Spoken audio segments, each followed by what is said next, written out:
26-এর আগেই 36-এর ভবিষ্যৎবাণী করছেন কুণাল ঘোষ। 26-এর আগে এই 36 পর্যন্ত মুখ্যমন্ত্রী থাকবেন মমতা বন্দ্যোপাধ্যায়, এমনটাই ভবিষ্যৎবাণী তার। আর 2036-এ গিয়ে অন্য কেউ হবেন, অভিষেক বন্দ্যোপাধ্যায় হবেন, এমনটাও বলছেন কুণাল ঘোষ। আর মমতা বন্দ্যোপাধ্যায় সমস্ত রেকর্ড ভেঙে দেবেন জ্যোতি বসুর রেকর্ডও দাবি কুণাল ঘোষের।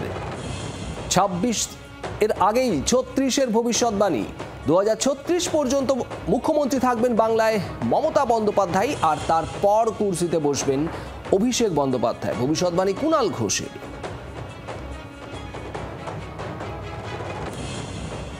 কোনো মুখপাত্র হিসেবে নয়, একজন নাগরিক হিসেবে, যে মমতা বন্দ্যোপাধ্যায় জ্যোতি বসুর রেকর্ডটা ভেঙে দেবেন। ভারতবর্ষে রেকর্ড মুখ্যমন্ত্রিত্বের রেকর্ডটা থাকবে মমতা বন্দ্যোপাধ্যায়ের কাছে।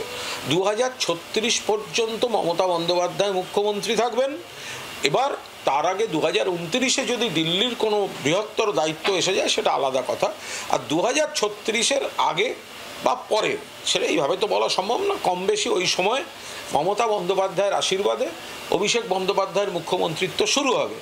এবং এই গোটা প্রসেসটায় বছরের পর বছর জনভিত্তিহীন বাংলার শত্রু এই বিরোধীদের শুধু গভীর মানসিক অবসাদ নিয়ে কুৎসা করা ছাড়া কোনো কাজ থাকবে না।